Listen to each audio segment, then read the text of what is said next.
من اللعين الرجيم بسم الله الرحمن الرحيم رب اشرح لي صدري ويسر لي أمري واحلل عقدة من لساني يفقهوا قولي الحمد لله الذي كلت الألسن الغاية صفته والعقول والكنه معرفته وتواضعت الجبابرة لهيبته وعنت الوجوه لخشيته وانقاد كل عظيم لعظمته ثم الصلاة والسلام على نير الأعظم نتيجة العالم جد الحسن والحسين مولانا أبي القاسم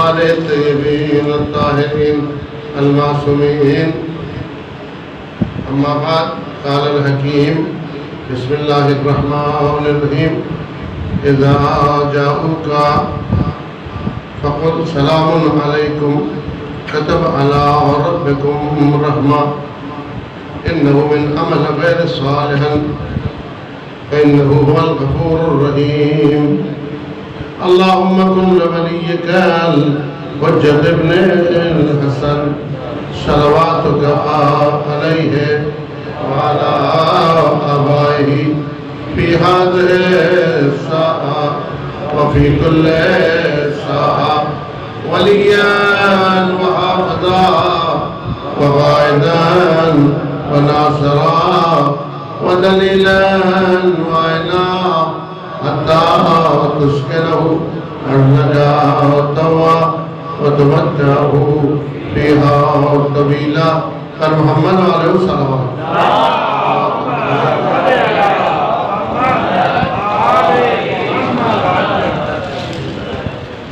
مولا حسین آپ کی حاجات کو پورا فرمائے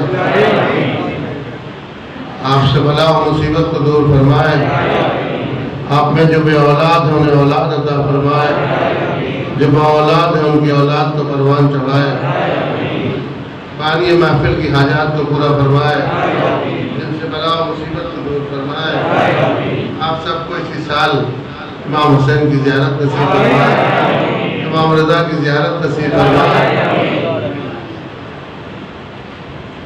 جتنے مومنین یہاں بیٹھے ہیں ان سب کی اموات کو خدا اہل بیت کے ساتھ محشور فرمائے ہم اور آپ دنیا میں رہیں تو ولایت علی کے ساتھ دنیا سے اٹھائے جائیں تو محبت حسین میرے عزیز دوستو یہ صادقین کی محفل ہے اور آپ کا زیادہ حق بنتا ہے اس محفل میں آنے کا کہ آپ صادقین کو مانتے ہیں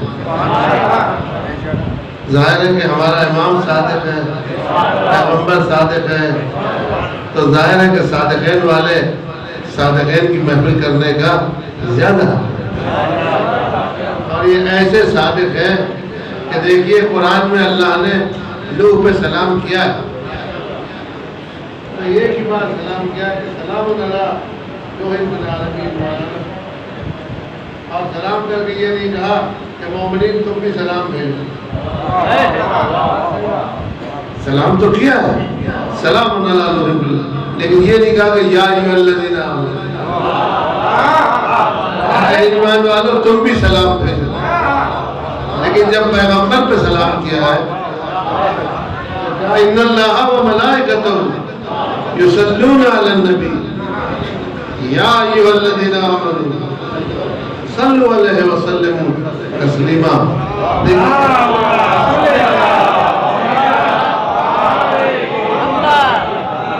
دیکھیں کتنی بڑی بات ہے ہر جگہ پر جب بھی کبھی احکام آئے ہیں ایمان والوں سے خطاب ہے پہلے آیت آتی ہے ایمان والوں کی پھر حکم آتا ہے لیکن تنہا ایک آیت ہے قرآن میں سورہ احزاب میں جو درمیان میں آئی ہے یعنی مومنین سے خطاب درمیان میں ہے ان اللہ و ملائکتہ یصلون علی النبی یا ایھا الذین آمنوا درمیان میں ہے اب یہ ایک سوال ہے میں آپ سے بھی کہہ رہا ہوں لوگوں سے پوچھئے گا کہ اللہ کہہ رہا ہے میں تو بھیجنا ہوں، تم بھی بھیجو۔ جب بھی کوئی چیز کام کرنا ہوتا ہے اور اس میں کمی ہوتی ہے تو دوسروں سے مدد مانگتے کہتے ہیں ہمارے سے نہیں ہو رہا اور تم بھی مل جاؤ ہمارے ساتھ۔ یہ جو اللہ نے سلوات بھیج کے ہم سے ڈیمانڈ کی ہے کہ تم بھی بھیجو، تو کیا اللہ کے پاس بھیجنے کی کمی ہو گئی کیا؟ یہ جو بھیجوا رہا ہے خود تو بھیج رہا ہے، تو اللہ خالق کائنات محمد پہ سلوات بھیج رہا ہے، پھر ہم سے کہہ رہا تم بھی بھیجو۔ نوح پہ سلام بھیجا، کہتا تم بھی بھیجو۔ خود ہی نے اتنا بھیج دیا کہ دوسرے کے بھیجنے کی ضرورت نہیں ہے۔ تو ایسے ہی سلوات بھی ہے، جب کہہ رہا میں بھیج رہا ہوں اور ساتھ میں کہا میرے ملائکہ بھی بھیج رہے ہیں، تو جس کی چیز میں کمی ہو تو بھیجا جاتا ہے نا۔ کسی چیز کے اندر کمی ہو، کوئی چیز اور پوری نہیں ہوئی ہو تو سوال ہوتا ہے آؤ بھائی تم بھی آ جاؤ پورا کر لو۔ یہ بلڈنگ نہیں بن رہی تم بھی چندہ دے دو، یہ امام بارگاہ نہیں بن رہا تم بھی چندہ دے دو۔ اللہ کے پاس کمی ہے سلوات بھیجنے کی، تو اللہ نے ہم سے مدد کیوں لی؟ ہم سے سلوات کے معاملے مدد کیوں لی؟ جب اللہ محمد پر سلوات بھیجنے میں ہم سے مدد لے سکتا ہے تو مومن بھی یا علی مدد کہہ سکتا ہے۔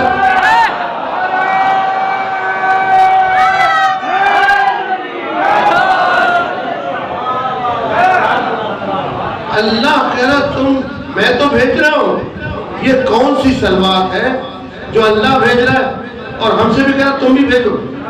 ہم سے کہہ رہا یا ایھا الذین آمنوا، اور ساتھ میں بتایا نمونہ یہ کہ ملائکہ بھی میری مدد کر رہے ہیں۔ اللہ تو کہہ رہا ہے میرا شریک کوئی بھی نہیں ہے، یہ سلوات میں محمد پہ اپنا شریک کیسے بنا لیا؟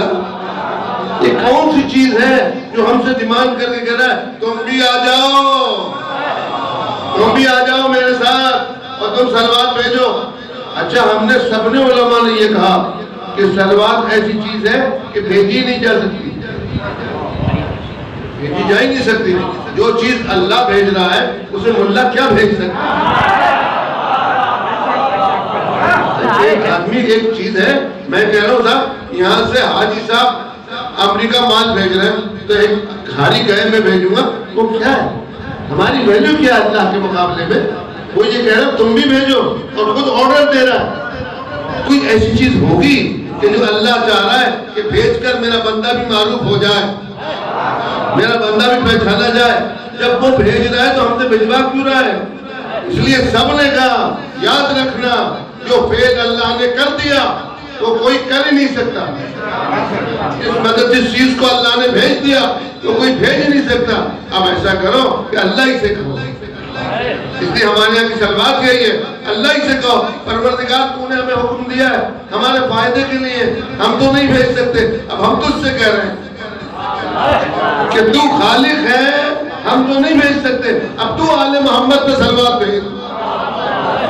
تو وہ اپنی سلوات روک کر آپ کی سلوات چلا دیتا ہے کہ یہ میرے بندے ہیں، میرے حبیب پہ سلوات بھیج رہے ہیں۔ اس لیے فرق یہ ہے کہ نوح پر ایک مرتبہ سلام بھیج کر رک گیا، آل محمد پہ برابر جاری برابر جاری۔ اب دوسرا جملہ سنیے جو میں نے آیت آپ کی خدمت میں پیش کی ہے زیارت پہ جانے کا، کہ ہم سے کہا جاتا ہے زیارت پہ کیوں جاتے ہو؟ نبی کی زیارت۔ یہ سورہ مبارک انعام کی آیت ہے، 54ویں آیت ہے۔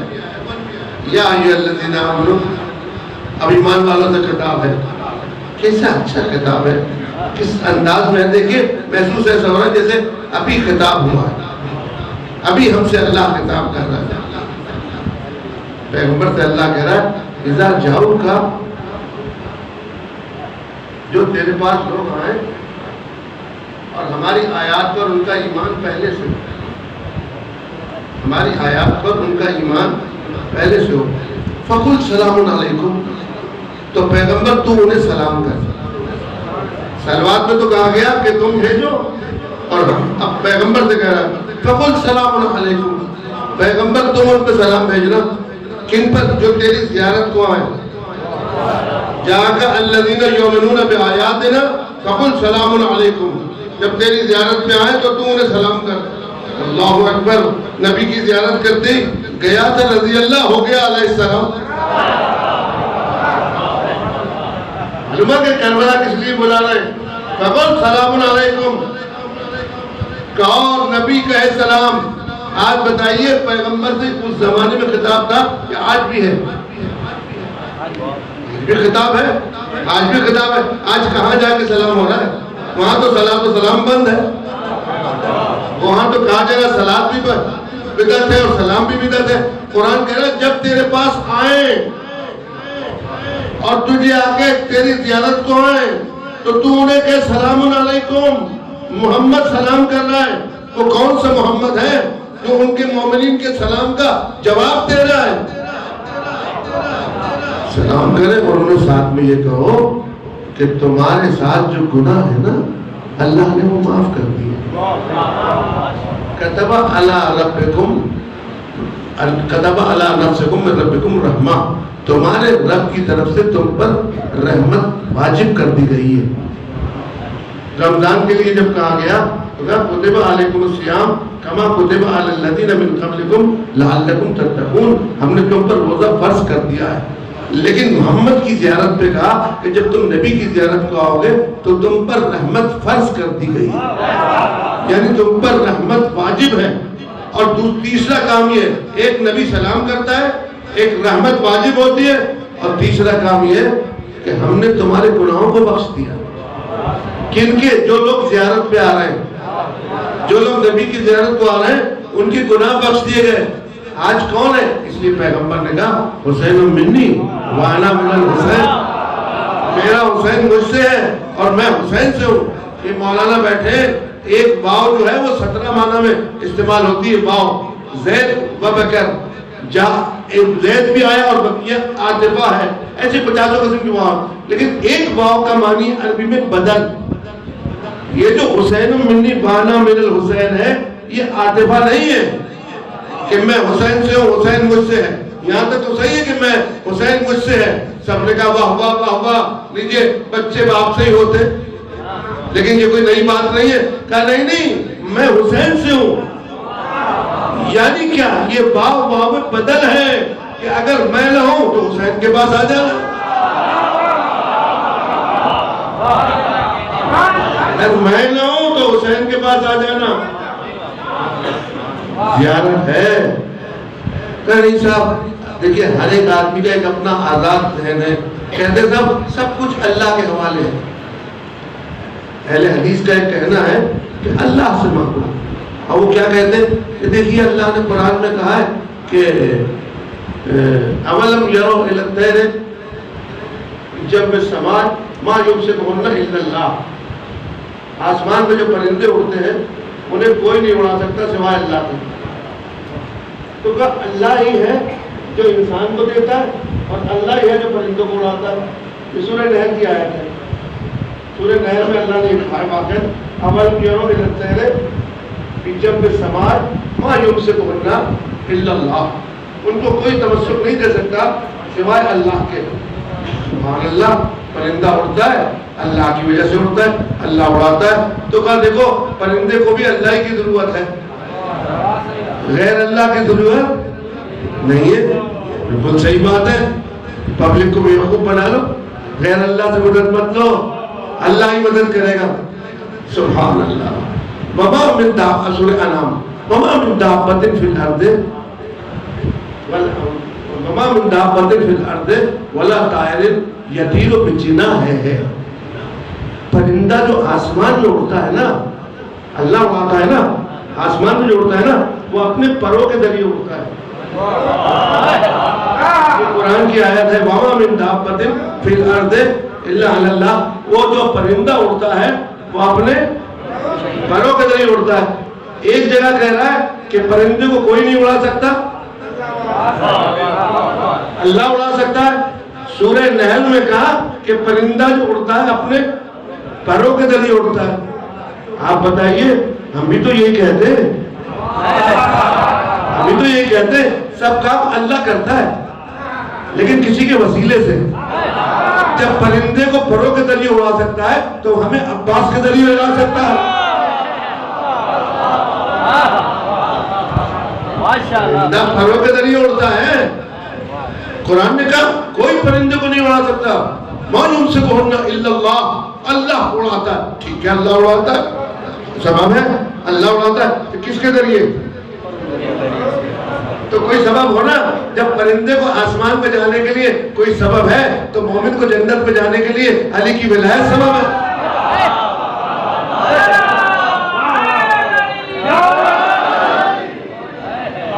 سبب ہے نا, کوئی تو سبب ہو. ہاں یمسکہن الا اللہ, کوئی نہیں اڑا سکتا, اللہ اڑا سکتا ہے. وما من دابۃ فی الارض الا علی اللہ ولا طائر یطیر بجناحہ. وہ جو اڑتا ہے نا پرندہ, وہ اپنے پروں کے ذریعے اڑتا ہے. تو جب اللہ اڑا رہا ہے تو پر کی ضرورت کیا ہے؟ اچھا اب سنیے, جو شکاری پرندے پکڑتے ہیں ان سے پوچھئے وہ پرندے کیا کرتے ہیں. پہلا کام یہ کرتے ہیں, پر کاٹ دیتے. پر کاٹ دیتے نا, اب پر کاٹ دیتے یا وہ پھیر دیتے یا باندھ دیتے یا کاٹ دیتے. اچھا اللہ اڑانے والا ہے, پھر پر کٹنے کے بعد پرندہ کیوں نہیں اڑتا؟ بھیا پرندہ اڑ سکتا ہے نا. جب اللہ اڑا رہا ہے تو پرندہ اڑ جائے. دے دو, آپ تجربہ کرا دو کسی شکاری مولوی کو دے کے, کبوتر کے پر کاٹ کے دے دو کہ اللہ اڑاتا ہے نا, اڑا کے دکھائے سے. اللہ نے بتایا میں نے وسیلہ بنایا اس کے ذریعے اڑے گا. میں نے علی کو وسیلہ بنایا اس کے ذریعے اڑے گا. میں نے زہرا کو وسیلہ بنایا اس کے ذریعے اڑے گا. میں نے حسن کو وسیلہ بنایا اس کے ذریعے اڑے گا. میں نے حسین کو وسیلہ بنایا اس کے ذریعے اڑے گا. میں نے محمد کو وسیلہ بنایا اس کے ذریعے اڑے گا.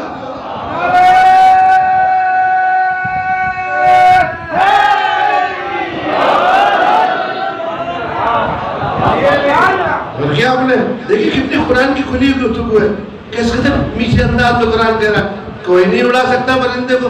ما یمسکہن الا اللہ, اللہ اڑاتا ہے. کہ دیکھ لو اہل حدیث نے آگے کہا دیکھ لو صاحب, یہ اللہ پرندوں کو اڑا رہا ہے اور یہ غیر اللہ کو لا رہا ہے. پرندے کے معاملے میں غیر اللہ کہہ رہا ہے بابا یہ اڑ ہی نہیں سکتا جب تک اس کے بال نہ ہو.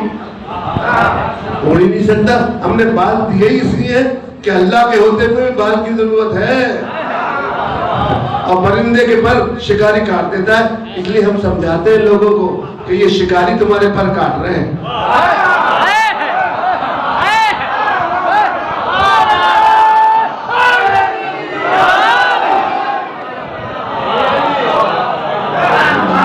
تو بار بار سمجھاتے ہیں کہ مولوی لوگ شکاری ہوتے ہیں, پکڑ کے بند کر دیتا ہے پھر پر کاٹ کے چھوڑ دیتا ہے اور وہ اڑ ہی نہیں سکتا, پٹ پٹ کر کے جاتا ہے.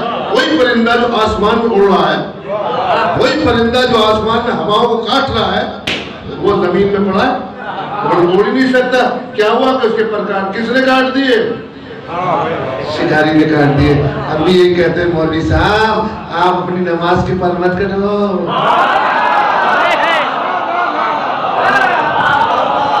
اپنے روزے کے پر مت کٹواؤ, ورنہ نماز پڑھی رہ جائے گی, روزہ پڑھا رہ جائے گا. اڑ ہی نہیں سکتا.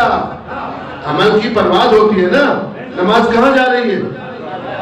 اوپر جا رہی ہے نا, تو اس کے پر کاٹ تو کب جائے گی؟ اور آپ جنت میں جاؤ گے نا, نیچے جاؤ گے یا اوپر جاؤ گے؟ اوپر جاؤ گے. اگر پر کٹے ہوئے تو کیسے جاؤ گے؟ تم کبوتر سے تجربہ لے لو. پر کٹا ہوا کبوتر اڑ نہیں سکتا, پر کٹا ہوا مولوی چل نہیں سکتا.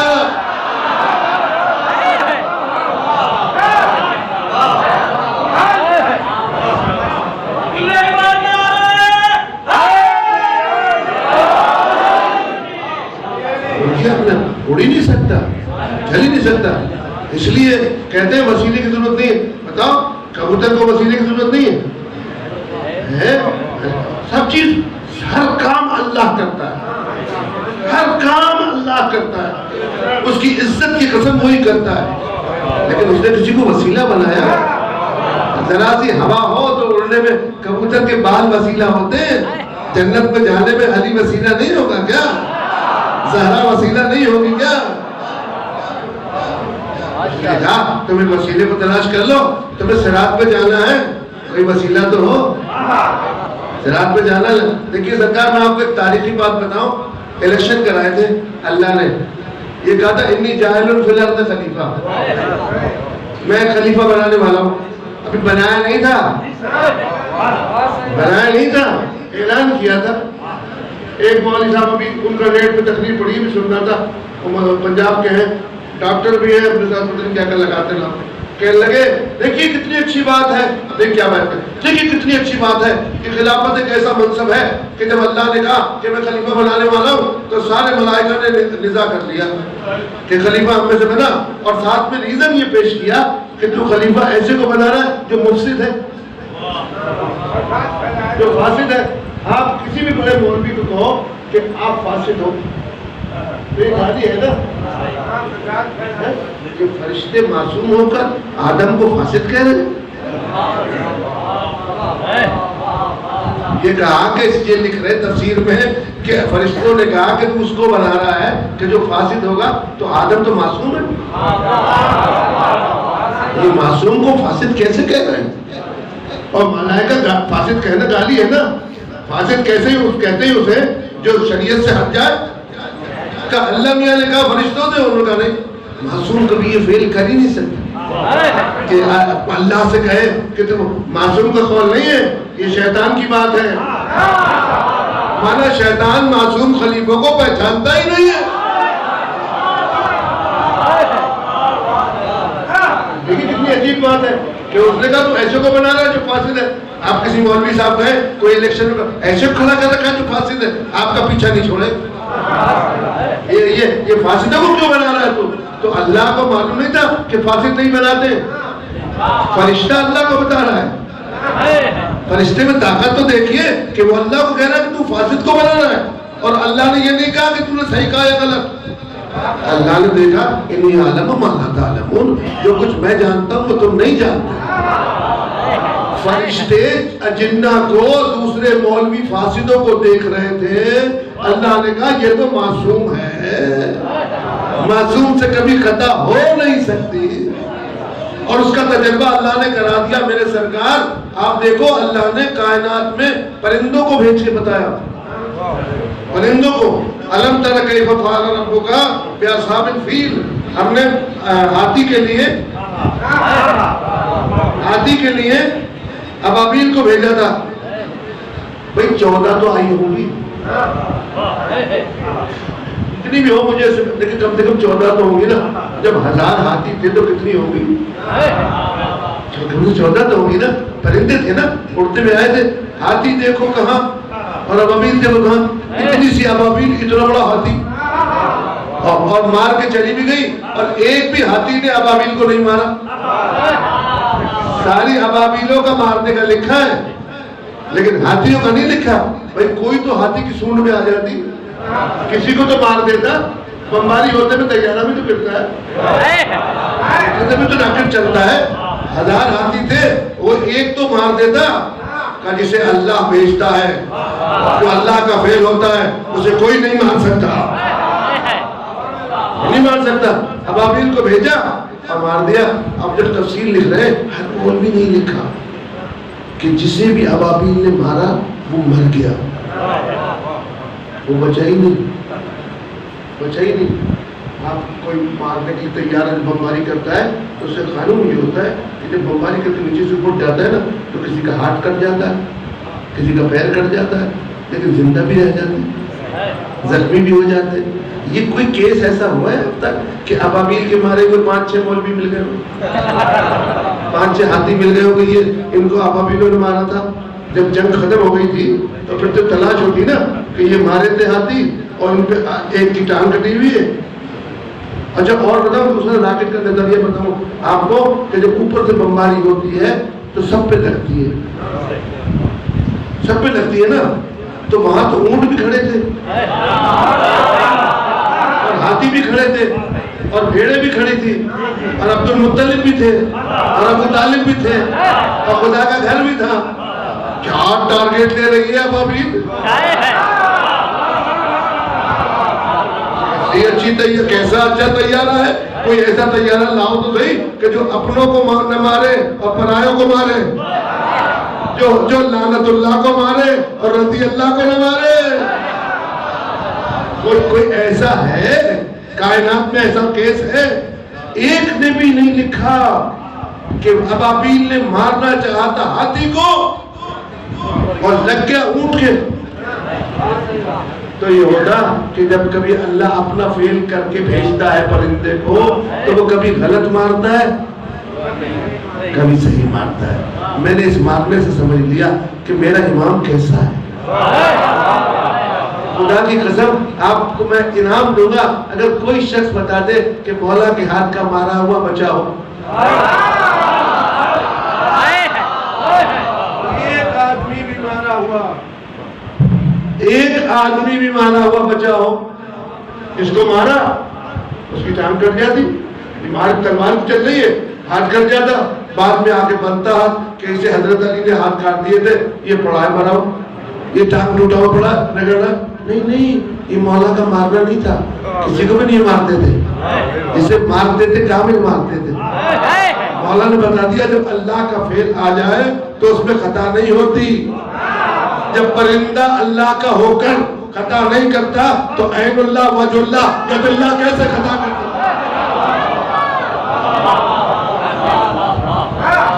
کیا پرندے نے مارا. اچھا اب دوسرا جملہ میں یہ کہوں کہ اللہ کو جب مروانا ہوتا تھا علی سے تو لعنت اللہ کو بھیج دیتا تھا. جب چھڑوانا ہوتا تھا تو رضی اللہ کو بھیج دیتا. یہ جسے مارے وہ لعنت اللہ ہے جسے چھوڑے وہ رضی اللہ ہے. اب مت کہنا فلا فلا ہے بلکہ یہ کہو علی سے جو بچ گیا وہ رضی اللہ ہے. علی کے ہاتھ سے مر گیا وہ.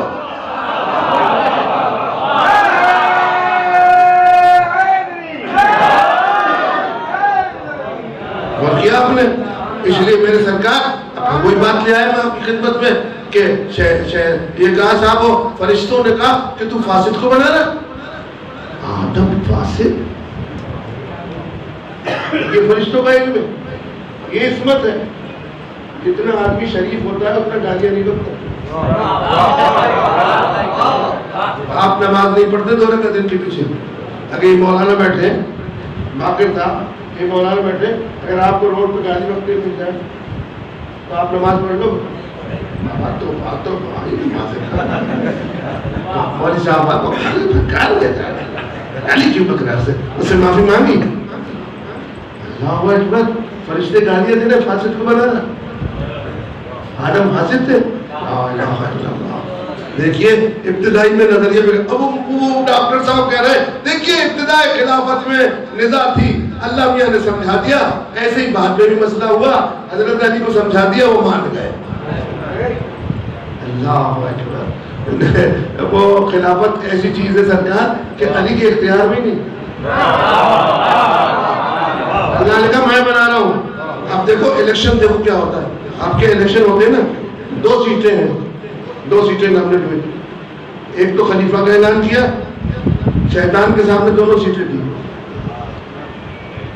اور ایک سیٹ ایسی تھی کہ جس میں الیکشن ہی نہیں کرا الیکشن نہیں کرا اللہ نے. وہ جو الیکشن کی بات کی وہ خلافت میں کی ہے نبوت میں نہیں کیے. نہیں کیے. یہ کہا انی جاعل فی الارض خلیفہ. یہ نہیں کہا میں نبی بنانے والا ہوں میں رسول بنانے والا ہوں میں امام بنانے والا ہوں. کہا میں خلیفہ بنانے والا ہوں. بناؤں گا بنا نہیں تھا میں بناؤں گا تمہیں اختیار نہیں ہے. شیطان نے یہ نہیں کہا کہ میں اس کی جگہ بنوں گا مجھے بنا لے. نہیں کیا نا سجدہ اس بنا پہ نہیں کیا کہ مجھے بنا لے. لڑائی اسلام میں تھی تو اللہ نے اس سے پوچھا ابا واستکبر. قرآن کی آیت ہے ابا واستکبر وکان من الکافرین ام کنت من العالین. کیا تو ان میں سے ہو گیا جن کو میں نے سجدے کا حکم نہیں دیا. تو میں نے سجدے کا حکم نہیں دیا تو ان میں سے ہو گیا. خلافت میں جھگڑا نہیں ہو رہا ان پہ ہو رہا ان کو سجدہ. شیطان نے سیٹ آدم کی نہیں دیکھی تھی شیطان نے سیٹ محمد کی دیکھی تھی. نبی کی سیٹ کیا تھی وہ بھی بتا رہا ہوں. آدم تو بنیں گے یہ نبی کی سیٹ کیا تھی. یاسین والقرآن الحکیم انک لمن المرسلین علی صراط مستقیم. یہ مولانا بیٹھے ہیں باقر صاحب ان سے یہ کہیں مولوی ہے نا ان سے یہ کہیں قرآن کی قسم یہ جو مسجد ہے یہ پاک ہے. اب آپ شک کرو گے اس میں کرو گے؟ اللہ قرآن اٹھا کے کہہ رہا یاسین والقرآن الحکیم انک لمن المرسلین، میں قرآن اٹھا کے کہہ رہا ہوں تو صراط مستقیم پر ہے۔ اللہ کہہ رہا میں قرآن اٹھا رہا ہوں۔ اوہو، اللہ قرآن اٹھا رہا ہے، پھر نبی کو نہیں معلوم کہ اللہ نے قرآن اٹھا لیا کہ میں صراط مستقیم پہ ہوں؟ پھر نماز میں کہہ رہا ہے مجھے صراط مستقیم دکھا۔ جب اللہ نے قرآن اٹھا لیا تو نبی کو مانگنے کی ضرورت کیا ہے؟ یاسین والقرآن الحکیم انک لمن المرسلین علی صراط مستقیم، تو صراط مستقیم کے اوپر ہے۔ اب یہ کہنا کہ نبی یہ کہتے تھے کہ مجھے صراط مستقیم دکھانا، تو کیا وحدانیت میں شک تھا؟ میں نے قسم کھا کے کہہ دیا کہ مجھے قرآن کی قسم تو صراط مستقیم کے اوپر ہے، تو پھر مانگ کیوں رہے تھے؟ مانگ کیوں رہے تھے؟ وہ وہاں لڑائی ہو رہی تھی سرکار، آج بھی وہی لڑائی ہے۔ شیطان یہ کہتا میں آدم کی جگہ بیٹھوں گا، یہ کہتا نا کہ میں خلیفہ کی لڑائی ہوگی نا، وہ کہتا میں آدم علیہ السلام کی جگہ بیٹھوں گا، انہوں نے کہا لا اقعدن علی صراطک المستقیم، میں آدم کی جگہ بیٹھنے نہیں آیا ہوں، میں تو صراط مستقیم پہ بیٹھوں گا۔ یعنی اس نے دو سیٹیں دیکھی تھی، ایک محمد کی سیٹ دیکھی تھی، ایک آدم کی خلافت کی سیٹ دیکھی تھی۔ خلافت میں تو یہ کہا تھا کہ ابا واستکبر ام کنت من اللہ، ابا واستکبر ام، کیا تو اس تکبر کیا اس معاملے میں؟ تو اس نے کہا تھا کہ میں جو ہوں وہ خلقتہ من نار و خلقتہ من طین، تو نے مجھے نار سے بنایا اور اسے مٹی سے بنایا، تو ویسے ہی کم ہو گیا نا، ویسے ہی کم ہو گیا کہ یہ تو کم ہے میں زیادہ ہوں۔ اور اپنے بیٹھنے کی سیٹ کا اعلان کیا کہ میں کہاں بیٹھوں گا؟ میں صراط مستقیم میں بیٹھوں گا۔ مطلب آدم کی جگہ نہیں بیٹھنا چاہ رہا تھا، محمد کی جگہ بیٹھنا چاہ رہا تھا۔ محمد کی جگہ اللہ کسی کو بٹھاتا نہیں ہے، کسی کو بٹھاتا نہیں ہے، شاید یہ کہ وہ محمد جیسا ہو،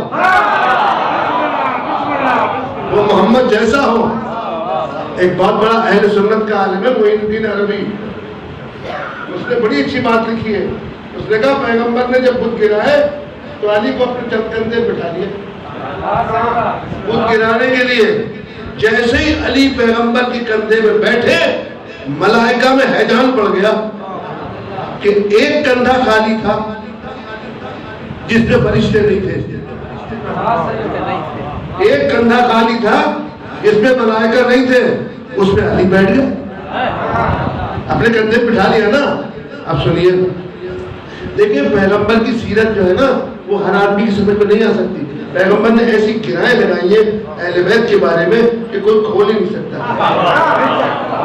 ان کے فضائل میں۔ جب مدینے آئے مکے سے پیغمبر، ہمارے نبی سنی شیعہ دونوں نے لکھا ہے، مدینے میں آ کے کیا کیا پیغمبر نے؟ آپ رستہ چلتے ہو تو آپ کسی کو کہہ دیتے ہو چاچا میاں تھوڑا ادھر تو ہو جاؤ، داڑھی سفید دیکھی اور چاچا کہہ دیا، کہتے نہیں کہتے؟ اور اگر اور زیادہ دیکھا تو بڑے میاں کہہ دیا، چاچا پوڑا کہہ دیتے نا، آپ آگے بڑھ جاؤ، کسی کو خالہ کہہ دیتے ہو، کسی کو باپ کہہ دیتے ہو۔ تو پیغمبر نے مکے سے مدینے میں آ کے کسی کو نہ تو خالہ بنایا، عورتیں بھی تو تھی نا، نہ کسی کو باپ بنایا، کیا بنایا؟ بھائی بنایا، بھائی بنایا۔ سنی شیعہ دونوں نے لکھا، اعلان کیا سب تیار ہو جاؤ، آرڈیننس پہلا آیا تو کیا کہ آج میں سب کو بھائی بنا رہا ہوں۔ حالانکہ بہت سارے بھائی تھے، لوگوں کے بھائی تھے، کچھ مولا علی کے بھائی تھے، عقیل تھے، جعفر تھے، سب تھے، لیکن کب میں بھائی بنا رہا ہوں سب کھڑے ہو گئے، بنا دیجئے سرکار بھائی۔ کہنے لگے سلمان تجھے ابو ذر کا بھائی بنایا۔ اب کسی نے نہیں کہا شجرہ تو ملتا ہی نہیں ہے، محمد نے بنایا، شجرہ پہ نہیں بنا رہا ہوں، ایمان پہ بنا رہا ہوں۔ سلمان تجھے ابادر کا بھائی بنا دیا، مقداد تجھے عمار کا بھائی بنا دیا، پیغمبر بنا رہا ہے۔ ہاں ہاں ہاں عمار کا بھائی بنا، اچھا ابابکر تجھے عمر کا بھائی بنا دیا، عثمان تجھے عبد الرحمن کا بھائی بنا دیا، بھائی بنا نہیں، بھائی چارہ ہے، بھائی چارہ ہو گیا۔ جیسی بھائیوں کی فہرست ختم ہوئی تو مولا کائنات روتی کہ آپ نے مجھے تو کسی کا بھائی بنایا نہیں۔ ان کے بھی دل میں تو خواہش تھی نا کہ آپ کہہ رہے ہیں۔ پیغمبر نے ایک جملہ کہا، اسے تاریخ میں لکھا سیاست میں، یا علی ترکت لنفسی، تو جو گھبرا رہا ہے میں نے تجھے اپنے لیے چھوڑ دیا،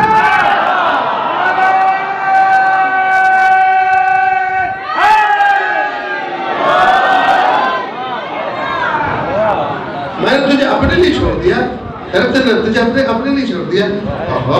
آپ پھر کیا کہتے ہیں؟ انت اخی فی الدنیا والآخرہ، تو دنیا میں بھی اخی ہے اور آخرت میں بھی اخی ہے۔ اچھا مجھے یہ کہہ رہے ہیں مولوی صاحب، میں نے آپ کا جو بھائی بنایا پیغمبر مدینے میں بنایا، تو بھائی جو تھے دنیا میں بنائے تھے، آخرت میں تو کوئی دوسرا بھائی ہے ہی نہیں۔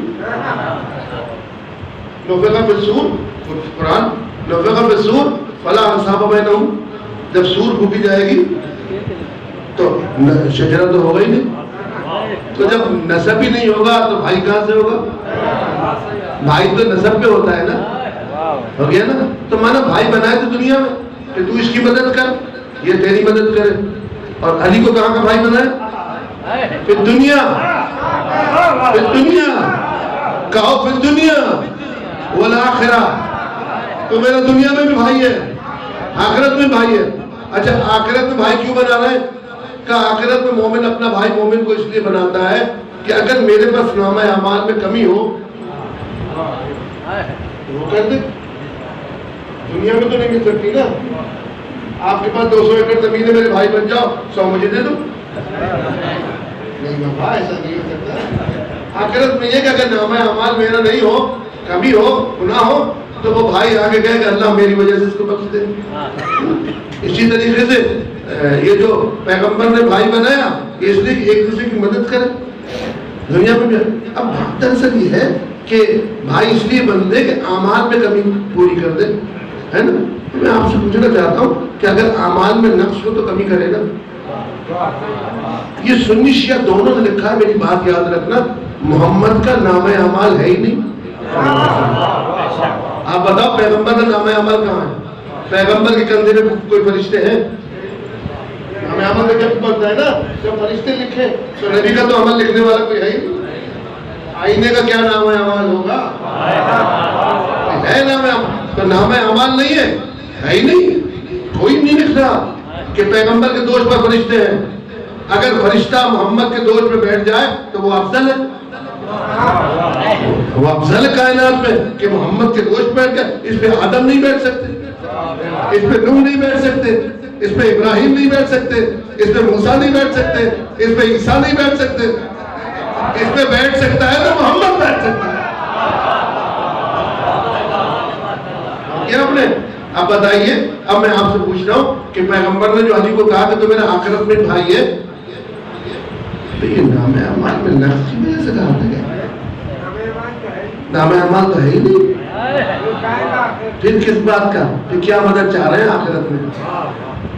پیغمبر بتا رہے ہیں ایک بات تو یہ کہ دیکھو علی کو چھوڑنا مت، دنیا میں بھی مدد کرتا ہے، آخرت میں بھی مدد کرتا ہے۔ یہ کتنی حکمت والی بات ہے، دنیا میں بھی مدد کرتا ہے، آخرت میں بھی مدد کرتا ہے۔ اس کے صدور بن جائے نا، کندھے پہ بٹھایا تو میرا بھائی دنیا میں بھی ہے اور آخرت میں بھی ہے، تو آخرت میں نام اعمال ہے ہی نہیں۔ اور علی علیہ السلام کے بارے میں کہو گے ان کے تو تھے نا، ارے جو محمد کے دوش میں بیٹھے وہ اتنا طاہر ہے کہ اس کو وہ نام اعمال ہی نہیں، اس لیے جو ادھر بیٹھ گیا وہ ویسے بھی طاہر ہو گیا۔ اچھا تو پھر یا رسول اللہ آپ ہی بتا دیجئے، آپ نے اپنے دوش پہ علی کو کیوں بٹھایا جب نام اعمال میں؟ تو کہیں گے بھائی دنیا میں تم نے دیکھ لیا علم میرا ہے، اٹھانے والا علی ہے، بیٹی میری ہے، شوہر علی ہے، کوثر میرا ہے، پلانے والا علی ہے، بستر میرا ہے، سونے والا علی ہے، میں اور علی ایک ہی نور سے ہیں۔ تو یہ تو دنیا کی تقسیم ہے نا، ہاں آخرت کی بھی تقسیم یہی ہے، جیسے دنیا میں تقسیم ہے ایسے آخرت میں بھی ہے۔ کوثر میرا ہے، پلانے والا علی ہے، لوائے حمد میرا ہے، اٹھانے والا علی ہے، دشمن میرا ہے، چلانے والا علی ہے۔ تو ادھر بھی ہوا نا، یہ نام اعمال کے بھائی نہیں ہے۔ میں یہ آپ کو عرض کرنا چاہ رہا ہوں، نام اعمال کے بھائی وہ ہیں جن کا نام اعمال ہو، ان کا کوئی نام اعمال ہی نہیں ہے۔ یہ لوگوں کو غلط فہمی میں ڈالنا ہے کہ علی انتاقی فی الدنیا والآخرہ، تو میرا دنیا میں بھی بھائی ہے، آخرت میں بھائی ہے۔ جیسی میری دنیا میں مدد کی ہے ایسی آخرت میں بھی مدد ہوگی۔ جیسا میں نے تجھے دنیا میں پکارا تو میری مدد کو آ گیا، ایسا آخرت میں پکاروں گا تو میری مدد کو آ جائے گا۔ منصور مامون رشید نے امام رضا سے پوچھا علماء کے درمیان میں،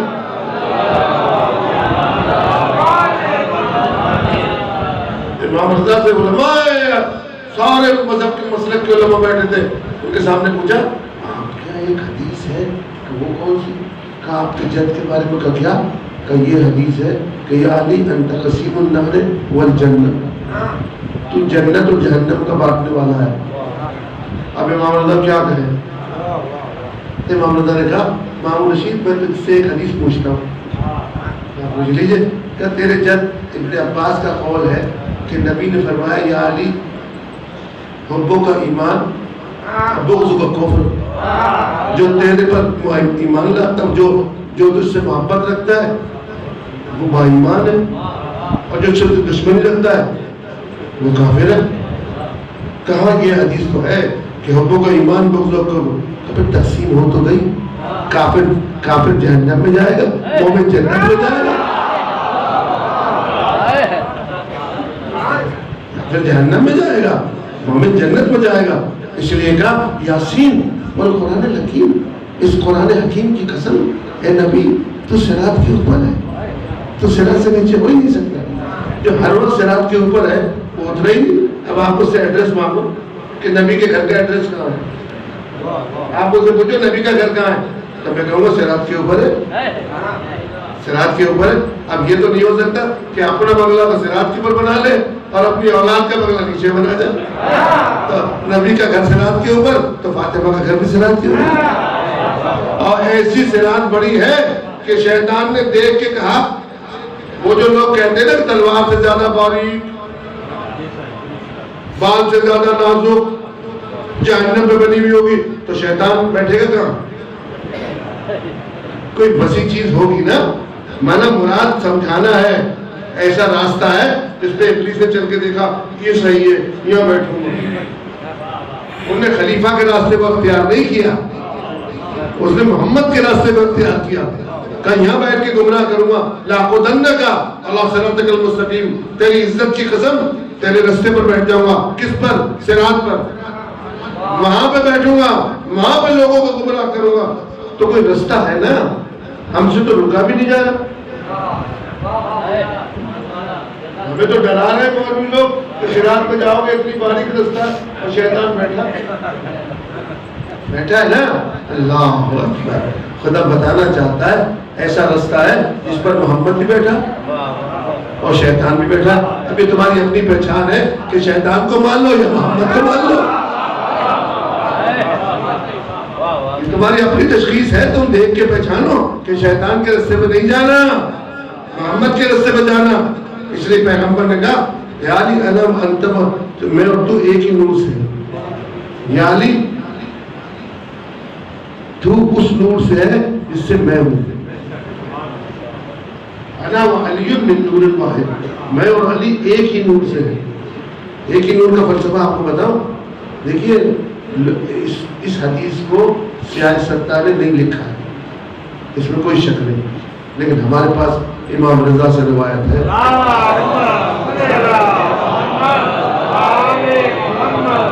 فرمایا امام رضا علیہ السلام نے کہ میرے جد رسول اللہ کے لیے یہ حدیث ہے کہ اول ما خلق اللہ نورین، اللہ نے سب سے پہلے میرے نور کو خلق کیا۔ اگر یہ حدیث کا ترجمہ یہی کیا جائے لفظی طور پر کہ سب سے پہلے میرے نور کو خلق کیا، تو نور پہلے ہے حضور بعد میں ہے۔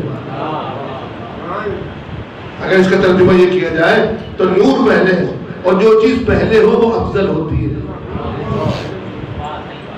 چیز افضل ہوگی۔ لکڑی پہلے ممبر بعد میں ہے نہیں، بجلی بعد میں پانی پہلے ہے جبھی تو بنے گا. اگر یہ کہہ دیا جائے تو نور پہلے ہے نبی بعد میں. وہ کہہ رہے ہیں اول نور میرا ہے، میں بعد میں نہیں ہوں، نور بعد میں ہے. تو کیا ہوا؟ یعنی یا علی جب دنیا میں نور نکلا تو وہ مجھ سے نکلا ہے، میں نور سے نہیں نکلا ہوں، ورنہ نور کا احسان ہو جائے گا. مجھ سے نور نکلا ہے. یہ کہہ کے کہا انا والی من نور واحد، جیسا مجھ سے نور نکلتا ہے ویسا ہی علی سے بھی نور نکلتا ہے. اور علی ایک ہی نور سے ہے، دونوں ایک ہی نور سے ہیں. یہ آپ کو دیکھ لیں گے ایک ہی نور سے تھے جبھی تو بستر پہ علی محمد نظر آئے اور محمد علی نظر آئے. ایک ہی نور سے تھے جبھی تو علم اٹھانے میں آسانی محسوس ہوئی کہ یہ محمد کا ہاتھ نہیں ہے، یہ علی کا ہاتھ ہے. ایک ہی نور سے تھے جبھی تو یہ کہا کہ اللہ ہوتی اندر رائتا غدر رجلن کرارا غیر فرارا یفتح اللہ علی یدہ، کل میں علم اسے دوں گا. ایک ہی نور کی بات ہے. اگر نور بدل جائے تو سیاست میں حقیقت میں اعمال بدل جاتے ہیں. اس لیے بتایا علی میرے نور سے ہے، میں علی کے نور سے. اب یہ تو امیر المومنین کی بات ہے جس میں علی کو کہا کہ تو میرا بھائی ہے، تو میرا بھائی ہے. اب دوسری بات سنیے، کوئی تاریخ نہیں ملتی. ہمارے ایک عالم گزرے علامہ نقل صاحب، انہوں نے بڑی اچھی بات کی، خدا کی رحمت محمد، یہ ان کا نقطہ جو میں آپ پیش کر رہا ہوں. انہوں نے کہا کہ ہم سے پوچھتے ہیں کہ پیغمبر کی 4 بیٹیاں تھیں، 3 تھی، 4 تھی، 1 تھی، 2. انہوں نے کہا 4 نہیں 400 بیٹیاں ہوں، لیکن ہم اس بدعت کو نہیں کرنا چاہتے جس کو پیغمبر نے نہیں کیا. یہ ان کا اپنا نقطہ ہے. اور دیکھیے بدعت ہے اس کو نہیں کرنا. لیکن اگر فرض کیا جائے ہم نامنیٹ بھی کریں بیٹیوں کو تو پیغمبر نے تو نہیں کیا نا. اگر کرتے تو موبائل میں لے آتے، اگر کرتے تو شوہر دینے کے وقت میں لے آتے، اگر کرتے تو چادر میں لے آتے. تو جب پیغمبر نے نہیں پہچنوایا تو ہمیں پہچنوانے کی ضرورت کیا ہے؟ ہمیں پہچنوا. یہاں پر سب مولائیوں کا ولایتیوں کا مجمع ہے، لیکن میں آپ کو بتا رہا ہوں علی کو اپنے بھائی کہہ کر روکا ہے. اور فاطمہ کو کیا کہا؟ یہ سیاست میں لکھا ہے کہ جب فاطمہ آتی تھی تو پیغمبر اپنی جگہ سے اٹھ جاتے تھے. پیغمبر اپنی جگہ سے اٹھ جاتے تھے اور اٹھ کے کیا کرتے تھے؟ پیغمبر کا ہاتھ چومتے تھے، ماتھے کا بوسہ دیتے تھے. حضرت عائشہ نے کہا بیٹی کو چوما نہیں کرتے؟ تو ان سے کہا عائشہ فاطمہ کو تھوڑی چوم رہا ہوں، جنت کی بو کو چوم رہا ہوں. یہ صحیح بخاری میں لکھا ہے، فاطمہ کو تھوڑی چوم رہا ہوں، جنت کی بو کو چوم رہا ہوں. پیغمبر بتا رہے تھے میں شخصیتوں کا عاشق تھوڑی ہوں، میں تو ان کے عمل کا عاشق ہوں. بیٹھو چوما پیغمبر نے اور کیا کیا؟ اپنی جگہ میں بٹھا دیا اور خود دوسری جگہ بیٹھ گئے. اب آپ بتائیے مولا علی ہزاروں مرتبہ پیغمبر کے سامنے آئے لیکن کبھی علی علیہ السلام کو اپنی جگہ اپنی زندگی میں نہیں بٹھایا. کہا خلیفۃ من بعدی، تو خلیفہ ہے میرے بعد. مولا علی بھی کبھی آ کے پیغمبر کی جگہ پہ نہیں بیٹھے. جب پیغمبر کی وفات ہو گئی تو پھر علی آ کے ممبر میں بیٹھے. اور جب لوگوں نے یہ کہا کہ تم وہاں بیٹھ گئے جہاں محمد بیٹھتے تھے، قد میں بڑا اعتراض ہے اس بات پر، یہ تو لکڑی کا ممبر ہے، میں تو محمد کے دوست میں بیٹھا ہوں، میں تو اس کے دوست میں بیٹھا ہوں، تم کس کی بات کر رہے ہو؟ اللہ اکبر. لیکن فاطمہ کے بارے میں کہا فاطمہ میری جگہ بیٹھ جا، اور خود دوسری جگہ پہ جا کے بیٹھ گیا. کتنی عجیب بات ہے. جس جگہ پر آدم نہیں بیٹھ سکتے، جس جگہ پر نوح نہیں بیٹھ سکتے، جس جگہ پر ابراہیم نہیں بیٹھ سکتے، جس جگہ پر موسیٰ نہیں بیٹھ سکتے، جس جگہ پر عیسیٰ نہیں بیٹھ سکتے، اس میں فاطمہ بیٹھی. میں نے بتا یہ رہے کہ فاطمہ کا بیٹھنا آدم سے افضل، نوح سے افضل، ابراہیم سے افضل، موسیٰ سے افضل، عیسیٰ سے افضل. اللہ اکبر. جو انبیاء سے افضل ہو وہ علی کی زوجہ ہے. تو اس زوجہ کا جب یہ مقام ہے تو اس کے شوہر کا کیا مقام ہوگا؟ اور کیا مقام ہوگا؟ اچھا شوہر کو تو یہ کہا کہ انت اخی فی الدنیا والآخرہ، اب زوجہ کو کیا کہا؟ فاطمہ حسن، فاطمہ تو ام ابیہا، فاطمہ اپنے باپ کی ماں ہے، اپنے باپ کی ماں ہے۔ کتنا فرق ہے، کتنا فرق ہے۔ میں آپ کو 4 بیویاں بتاتا ہوں۔ حاجی صاحب وقت ہے پڑھوں ابھی اور یا ختم کروں؟ 4 بیوی بتاتا ہوں میں، یہ بتاتا ہوں کہ نبی کا ہونا عذاب کو روک دیتا ہے، اس لیے ہم تو سلوات پڑھوائیے۔ اگر 4 بیوی ہیں، 4 بیویوں میں یہ ہے کہ ایک بیوی تو شوہر کی اتنی مطیع ہے کہ شوہر جنگل میں بٹھا گیا تھا تو وہیں بیٹھی گئی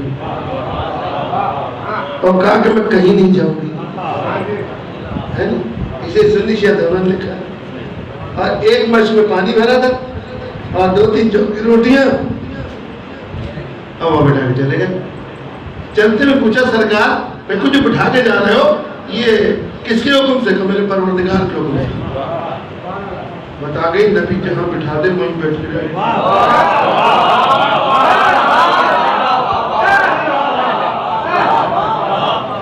جہاں بٹھا دے وہیں بیٹھ رہو۔ نبی نے بٹھایا ہے، کسی مولوی نے تھوڑی بٹھایا ہے۔ ابراہیم سال بھر کے بعد آئے، 2 سال کے بعد آئے، دیکھا بچہ بھی بڑا ہو گیا۔ کہا اچھا، اب کہا یہ پانی بھی پیر سے نکلا ہے، پانی نہیں تھا نا، چشمہ بھی نکلا ہے۔ مطلب زوجہ اگر نبی کے بٹھائے میں بیٹھی رہے تو اس کا بیٹا ایسا ہوتا ہے کہ اس کے پیر سے پانی نکلتا ہے۔ یہ قرآن سرکار۔ تو یہ ایک بیوی اور شوہر ہوا، دوسری بیوی شوہر پوری کا بتا رہا ہوں۔ تبت یدا ابی لہب وتب ما اغنی عنہ مالہ وما کسب، اور اس کے ہاتھ ٹوٹ جائیں، ارے اس کا مال نصب ہو جائے۔ یہ ابو لہب، تبت یدا ابی لہب، یعنی وہاں پر بیوی بھی بری اور شوہر بھی برا۔ اللہ نے کہا دونوں کا مال کے گلے میں پھنسے، اللہ نے دونوں کو بد دعا دی۔ اللہ بد دعا دے رہا ہے، یہ اللہ کی بد دعا نہیں ہے۔ تبت یدا ابی لہب وتب ما اغنی عنہ مالہ وما کسب سیصلی نارا ذات لہب وامرأتہ حمالۃ الحطب، اس کی بیوی بھی وہیں جائے۔ جہاں برا جائے گا برے کی بیوی بھی وہیں جائے گی، جہاں اچھا جائے گا اچھے کی بیوی بھی وہیں جائے گی۔ یہ 2 کریکٹر ہوئے۔ اب تیسری بیوی کا نام سنو۔ دیکھیے یہ جو ازواج ہے نا، چاہے برے کی ہو یا اچھی کی ہو، اللہ نے قرآن میں لکھ دیا، جو کوئی نہیں موڑ سکتا۔ جب حضرت لوط پر کی امت پر اللہ نے عذاب آنے کی بات کی تو خدا نے فرشتوں کو بھیجا اور یہ کہا قرآن میں کہ لوط ہم ان پر عذاب کرنے والے۔ تو پوچھا اللہ ان لنا لوطا، اس میں تو لوط بھی ہے، لوط بھی عذاب کیسے آئے گا؟ اللہ نے کہا کہ فرشتوں کوئی بات نہیں، انہوں نے جی ہاں ہم لوط کو نجات دے دیں گے اور وامرأتہ آخر، اور اس کی بیوی کو پیچھے چھوڑ دیں گے، لوط کو نجات دے دیں گے۔ تو مانا نبی کی وجہ سے علاقے میں نجات ہوتی ہے، عذاب نہیں آتا۔ جب لوط کی وجہ سے عذاب رک سکتا ہے تو محمد کی وجہ سے بھی عذاب رک سکتا ہے، مہدی کی وجہ سے بھی عذاب رک سکتا ہے۔ کہا اس میں لوط ہے، کہا اس کو نجات دے دیں گے۔ اور پھر کیا کیا؟ اب تیسرا کریکٹر کہا کہ اچھا دیکھیے ایک نبی تو وہ ہے، اور سننے میں کیا کہا، ایک نبی تو وہ ہے جس کو بیوی نے چھوڑا، اور ایک نبی وہ ہے جس نے بیوی کو چھوڑا۔ یہ میں بڑی محنت سے جمع کرتا ہوں۔ ایک نبی تو وہ ہے جس کو بیوی نے چھوڑا، اور ایک وہ ہے جس کو بیوی کو چھوڑا۔ جس نے بیوی کو چھوڑا وہ کون ہے، اور جس کو بیوی نے چھوڑا وہ کون ہے؟ دونوں سن لیجیے۔ حضرت نوح علیہ السلام نے کشتی بنائی، 3 منزلہ کشتی بنائی، ایک میں جانور رکھے، ایک میں انسان رکھے، ایک میں جو ہے وہ حشرات الارض رکھے نیچے، 3 منزلہ کشتی اور پانی پہ چل رہی۔ اب ظاہر ہے کہ نوح کے زمانے میں مکس گیدرنگ تو نہیں تھی، یہ مزہ تو ہم آئیے تو حضرت نوح نے اپنی بیگم کے لیے کوئی کمرہ تو بنایا ہوگا، بنایا ہوگا نا، بنایا ہوگا نا. یہ تو بڑا بڑا ظلم ہو جائے میں کرنے میں. اپنی بیگم کے لیے کمرہ بنایا تھا جس میں نوح بیٹھے تھے. جیسے ہی کمرے کا دروازہ کھول کے کشتی پانی چلی تو ڈھم سے ٹوٹ گئی، ٹوٹ گئی. اب دیکھیے حضرت نوح کا کریکٹر دیکھیے، بیوی نوح کو چھوڑ کے جا رہی ہے، اماں ہے نا چھوڑ کے جا رہی ہے، اور ساتھ میں اپنے بیٹے کا بھی ہاتھ پکڑ لیا، آؤ تم کیا ہو، بیٹا بھی جا رہا. تو نوح نے ایک درخواست لکھی اللہ کو، پروردگار یہ میرا بیٹا ہے، ہاں یہ میرا ابن ہے، اور یہ اس کو بچا دے. یہ اس میں ایڈ کیوں نہیں کیا کہ میری بیگم کو بچا دے؟ دو بھاگ رہے ہیں، درخواست ایک کی جا رہی ہے، دو بھاگنے والے نا، کشتی کو دو چھوڑنے والے نا. تو لوگ کہتے میری بیگم کو بچا دے، میرے بیٹے کو بچا دے. تو یہ ہوتا کہ بھئی بوڑھے میاں حضرت نوح تھے، ان کی بیوی بھی بھاگ رہی تھی اور بیٹا بھی بھاگ رہا تھا. تو دونوں کے لیے کہا، نوح نے اللہ سے بیوی کے بارے میں کچھ بھی نہیں کہا، بیٹے کے بارے میں کہا. بتانا چاہتا ہے قرآن اگر نبی کی زوجہ بھی ہو جائے اسے چھوڑ کے جائے تو نوح بچانے کی بات نہیں کرتا. جا رہی تھی، کہہ سکتے تھے پروردگار میری بیوی کو بچا، نہیں جاؤ دروازہ کھولا، میں روکوں گا نہیں، میں تو اپنے بیٹے کو روکوں گا، میں تو اپنے. اس نے کہا نہیں جناب میں جا رہی ہوں، تیرے بیٹے کو بھی لے جاؤں گی. میں نے کبھی کبھی اماں جاتی ہے تو بیٹے کو بھی ڈبو دیتی ہے.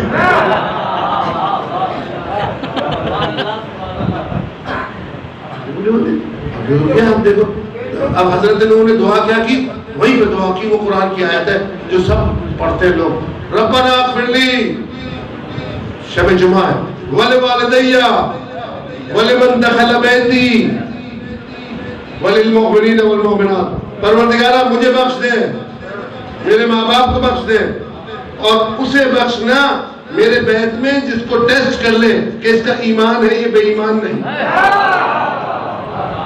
مانا بیت میں نبوت کے وہ بخشا جائے گا جو صاحب ایمان ہوگا. اس لیے حضرت نوح نے اپنی بیوی کی درخواست نہیں دی. تو یہ جو کیس ہے نا قرآن میں، یہ وہ ہے کہ جس میں نبی نے بیوی کو چھوڑا، ہو گیا نا تیسرا کیس.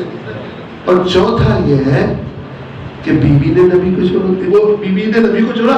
چوتھا یہ کہ نبی نے بیوی کو چھوڑا. حضرت نوح کی بیوی نے نوح کو چھوڑا ہے، نوح نے نہیں چھوڑا. وہ تو کمرے میں بیٹھے تھے، بیٹھو آؤ یار، کہاں جا رہی. چوتھا کیس یہ ہے کہ جس میں نبی نے بیوی کو چھوڑا. فرشتوں نے کہا اللہ میاں اس میں تو لوط بھی ہے. کہے کوئی بات نہیں ہم لوط کو بچا لیں گے. اور قرآن نے کہا، اللہ نے کہا لوط سے کہ تم خود نکلاؤ بستر بوری لے کے. اب بیوی کو وہیں چھوڑ دینا، بیوی کو وہیں چھوڑ دیا نا. حضرت لوط نے چھوڑ دیا تو مانا نبی نے اپنا بستر اٹھایا اور بیگم صاحب کو چھوڑ گئے. یہ ہمیں قرآن کا دستور ہے، اگر بیگم بری ہو جائے تو مائی سے جھگڑا مت کرو، اپنا بستر اٹھا کے چلو جاؤ جاؤ جاؤ.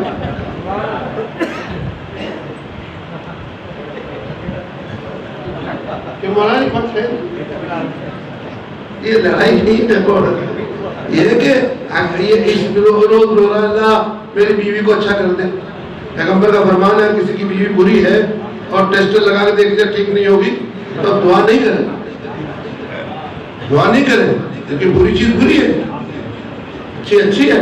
تو لہٰذا یہ نہیں کہے کہ ٹھیک کر دے، جاؤ جاؤ جاؤ جاؤ. ایسے ہی نبی نے لوط نے کہا، قرآن نے کہا لوط نے کہا تو نہیں رہ جا، میں جا رہا ہوں. سامان اٹھایا اور چل دیے. اللہ نے کہا دیکھ لیا نا لوط کو ہٹا کے اب ہم عذاب بھیجیں گے. تو بتا دیا کہ کریکٹر یہ ہے کہ کبھی کبھی ایسا ہوتا ہے کہ نبی چھوڑتا ہے اور کبھی کبھی ایسا ہوتا ہے نبی کو بیوی چھوڑتی ہے. لہذا وہ جو چھوڑ رہی ہے وہ بھی صحیح نہیں ہے اور یہ جو چھوڑ رہا ہے یہ بیوی بھی صحیح نہیں ہے. ایسی بیوی ہو کہ جو نہ نبی کو چھوڑے اور نہ نبی سے چھوڑے. اس لیے میرے سرکار یہ قرآن نے کہا کہ لوط کو ہم نے رحمت بنا کے رکھا تھا. تاکہ عذاب رکا رہے. یہ خاتم الانبیاء بھی رحمت ہے، عذاب رکا رہے. ذرا سی دیر میں سیلاب آ گیا، آپ کی آنکھیں پھر گئی اور بھی آ گیا. اللہ کبھی کسی سیلاب بھی آیا تو بعد میں آپ کے لیے فائدے میں بھی ہوگا. یہ یاد رکھنا کہ حکیم کوئی بری چیز نہیں دیتا. اللہ ایسا رب العالمین ہے. میں اپنا فیض جو ہے وہ الگ آپ کو بیان کرتا ہوں. لوگ جو کہتے ہیں نا موت کے بارے میں کہ موت کڑوی ہے، موت کڑوی نہیں ہے، موت کڑوی نہیں ہے، یہ جھوٹ ہے. موت کڑوی نہیں ہے. اس کی دلیل یہ ہے کہ حکیم کبھی بھی مریض کو کڑوی چیز نہیں دیتا. کوئی ڈاکٹر ہو کہ صاحب یہ ایسا ڈاکٹر ہے کہ انجیکشن لگاتا ہے تو مار دیتا ہے. اللہ اپنے بندوں کو موت کڑوی دے گا کیا؟ موت بڑی میٹھی ہے. یہ کڑوا کیا چیز ہے؟ کڑوا اس کا نفس ہے. اچھی سے اچھی غذا پکاؤ اور بیمار کو کھلاؤ.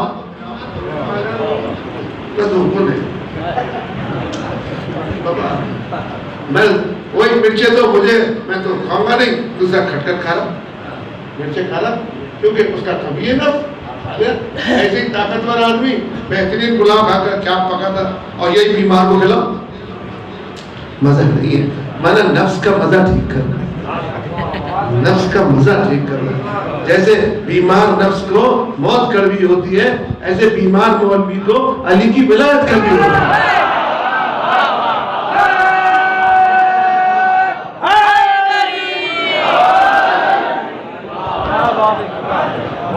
اس لیے آپ دیکھ لیں، آج بھی دیکھ لیں بیماروں کا معاملہ دیکھ لیں. نہیں یہ تو صحت مند ہے، کھانا کھانا اور اچھا کھانا برا لگ جاتا ہے، اچھی موت بری ہو جاتی ہے. اگر موت کو اچھا کرنا ہے تو نفس کو ٹھیک کرنا. نفس ٹھیک ہو جائے گا تو میں موت بڑی اچھی لگے گی. یہی مسئلہ کربلا میں ہوا تھا.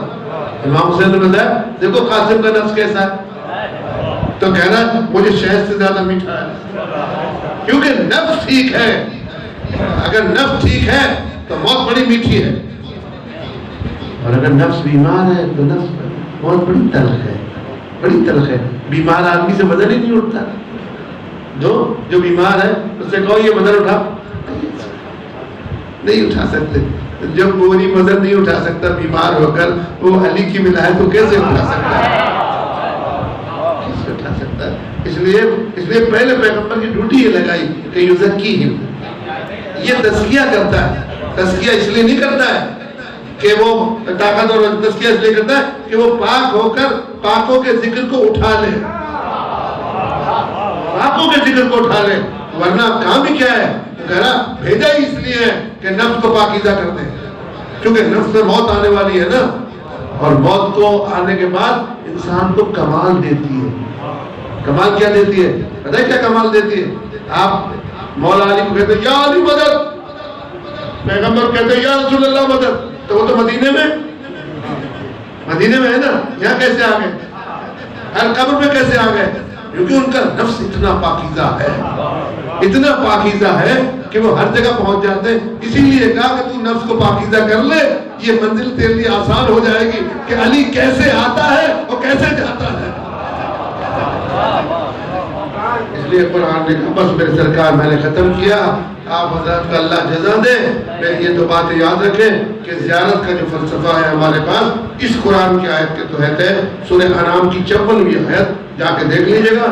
قرآن نے کہا اذ جاؤک، جب تیرے پاس آئے تو فقل سلام علیکم، تو ان پہ سلام کر. یعنی جو زیارت پہ جاتا ہے اس پہ حسین سلام کرتا ہے، اس پہ محمد سلام کرتے ہیں. تو جو مر جائے وہ کیسے سلام کرے گا؟ اس پہ یہ سلام کرتے ہیں. اس لیے ہمارے پاس یہی ہے کہ امام نے فرمایا، 5ویں امام نے، جب مومن زیارت پہ جاتا ہے تو حسین اسے سلام کرتا ہے. یعنی گیا تھا رضی اللہ، ہو گیا علیہ السلام. یہ قرآن کی آیت ہے. کتب ربکم علی نفسہ الرحمہ، تیرے پروردگار کی طرف سے یہ واجب ہو گیا ہے کہ وہ تجھ پر رحمت بھیجے. کیوں؟ کہ تو اس کی زیارت کو آیا ہے. اس لیے اب آپ کہیں گے زیارت کو تو پیسے ہی نہیں، کوئی ٹکئی تو نہیں. ہاں زیارت کا دروازہ بڑھا لو. حسین کی مجلس میں زیارت ہے، پیغمبر کی میلاد میں جانا زیارت ہے. ان کی خوشی میں خوشی ملا دینا زیارت ہے، ان کی جلسوں میں جانا زیارت ہے۔ یہی نہیں ہے کہ مدینہ ہی جاؤ گے جبھی ہوگا، کربلا ہی جاؤ گے، نہ، جہاں بیٹھو گے۔ اس لیے امام نے فرمایا ہماری 3 قبریں ہیں، ایک قبر وہ ہے جہاں ہمیں دفن کرتے ہیں، دوسری قبر وہ ہے جہاں ہمارے ماننے والے ہمارا ذکر کرتے ہیں، اور تیسری قبر وہ ہے جو مومن کا دل۔ آپ کے پاس وہ زیارت کی صلاحیت موجود ہے، اس لیے کہا گیا کہ جب یہ تیرے پاس آئیں، یہ سیرت دیکھ لیں کہ آئیں ہر زمانے میں، کوئی قید نہیں، کب آئیں؟ آج بھی آئیں۔ یہ تو نہیں ہو سکتا کہ مدینے میں جب نبی تھے تو جب آئیں، کیا مانا ہوا؟ یعنی کیا؟ کس کے بلا رہا؟ کب بلا رہا؟ نہیں، نبی ہر وقت ہے۔ آج یہ شب جمعہ ہے، اس لیے میرے سرکار ایک دعا ہے ہمارے یہاں، وہ پڑھی جاتی ہے، ایک مرتبہ آپ بھی میرے ساتھ پڑھ لیں تاکہ ثواب میں شریک ہو جائے۔ اس دعا کا ترجمہ کر کے بات ختم۔ بسم اللہ الرحمن الرحیم۔ یا دائم الفضل علی البریہ، یا باسط الیدین بالعطیہ، یا صاحب المواہب السنیہ، صلی علی محمد آلہ خیر الورا سجیہ، فاغفر لنا یا ذا اللہ فی ہذہ الاشیاء۔ اب اس کا ترجمہ سنیں۔ یا دائم الفضل علی البریہ، اے ہمیشہ لوگوں پر فضل کرنے والے، ہمیشہ فضل کرنے والے۔ فضل ہوتا ہی اس وقت میں جب افراد ہوتا ہی اس وقت میں، جب تک پیغمبر نہیں ہوگا اللہ کا فضل ہوگا کیسے؟ تو ان کا ہونا ضروری ہے، جیسے ان کا ہونا ضروری ہے ایسے ان کی مدح کرنے والوں کا ہونا بھی ضروری ہے۔ ان کی خلقت کے بعد اگر خدا نے کسی کو ان کے لیے خلق کیا تو پہلے ملائکہ تھے جو پہچان رہے تھے کہ محمد یہ ہے، علی یہ ہے، حسن یہ ہے، حسین یہ ہے۔ یہ کہنا کہ کب پیدا ہوئے، کبھی نہیں تھی جو پیدا ہوگا۔ 17 اور 16 اور 12 کا جھگڑا نہیں ہے، یہ تو کائنات سے اول ہے، ان کا نور تو اول ہے، ان کو کوئی وقت کے ساتھ نہیں ملا سکتا۔ ہم وقت کے ساتھ ہیں، یہ وقت کے ساتھ نہیں ہے۔ اس لیے کہا ان اللہ و ملائکتہ یصلون علی النبی یا ایھا الذین آمنوا صلوا علیہ وسلموا تسلیما۔